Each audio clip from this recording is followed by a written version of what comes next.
the crowd, you also engaged the police earlier. What discussions did you hold with the police? I was actually thanking them for their service as police people, because ask yourself what is compelling them to stand over there the whole day.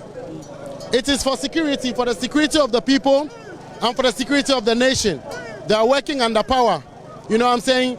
I can tell you that a lot of them over there support what we do because they know that we're not doing this, or the protest is not a lawless protest. It is not illegal. It is within our constitutional rights to express our grievances. In fact, this is one of the ways government understands the language. You know, it is one of the legal ways that government will understand the plight and the plea of the people. So guess what? It's been going on for 3 days. The first day was unfortunate. A lot of people were arrested, and that was what blew the whole thing out of proportion and went into the news. When I came, I was actually admiring their works, and I was actually also telling my people that it is not a soft way to freedom. It is never an easy way to freedom. You know, to speak to power, you have to face it. And I think that is the downside of it. I don't want them to see that as me. I believe that that is the sacrifice that we all have to go through. Even if now the police raids on us and begins to lash out, of course we're going to run for our lives, first and foremost. But that is a sacrifice that we have to know, that nothing comes on a silver platter for you to actually speak out. The Kwame Nkrumah sacrifice for us. The Yasantua sacrifice for us. The many General Atipos and the rest that we read about in our history books, the sacrifice for us.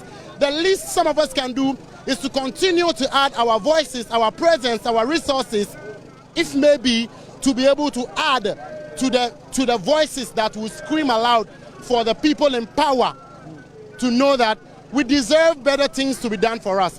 My first call is, look at the healthcare situation. Look at the flood that is happening, the drainage systems.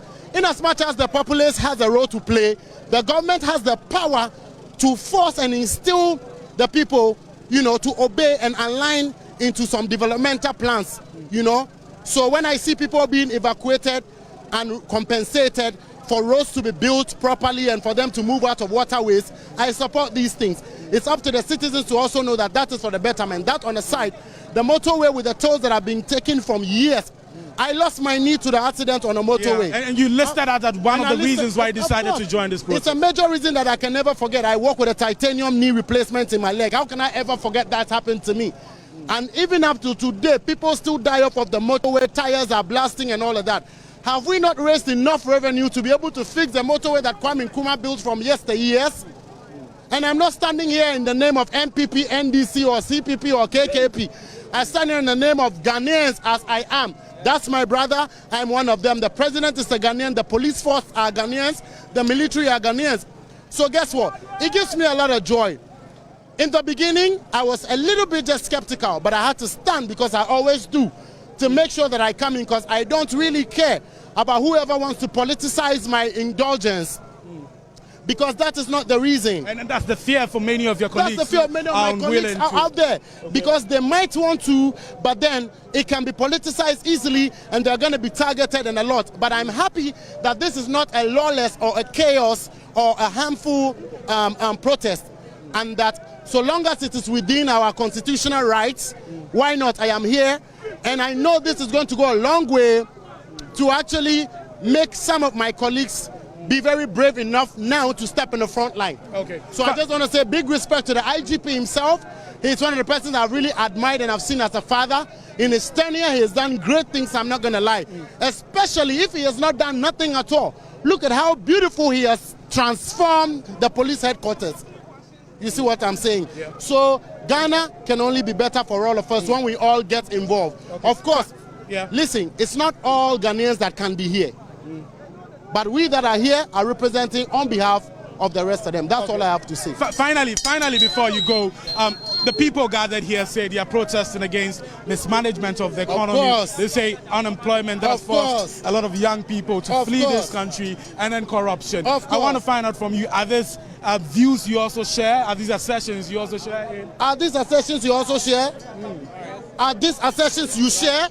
Well, I've had a lot of these questions deflected back to me, but I say, as media people, are these suggestions that you also share? Yes, I do share. Okay. Level of unemployment is high. Healthcare situation, road infrastructure. We know now. Why are you running away? If we don't admit and we don't beg and do things like this, we're going to be in our homes and crying and crying and crying. And this one there is not a political situation. Okay. I know members in power who are also saying that no, something should be done right. We see and we hear. We see and we hear, especially, I don't want to mention names, but we hear people in political power places who would actually criticize some of the decisions that government is making. Come on, man. Okay. Thank you for talking to us. Thank you very much. Great. But I would have been happy if you answered my question. I'll send it to your DMs. So you just heard from... Respect. All right, great.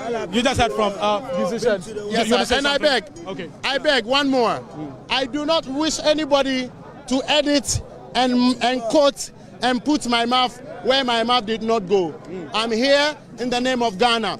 Whether it is fix the country, fix the Jubilee House, or occupy the Julobi House, however, whatever hashtag you use, first and foremost, Ghana comes first. And I think that in any and every capacity, I have the rights to be here and add my voice as an astute musician who has sung all these things in my music, from Rango to African System to Buffalo Soldier to Greedy Men. And I've used my resources to actually elevate and support community by virtue of the Livingston Foundation. I have every single right to continue to add my presence to whatever our citizens Rango sing. is one of the songs the protesters have been singing. I don't know if you still have the energy to give us something.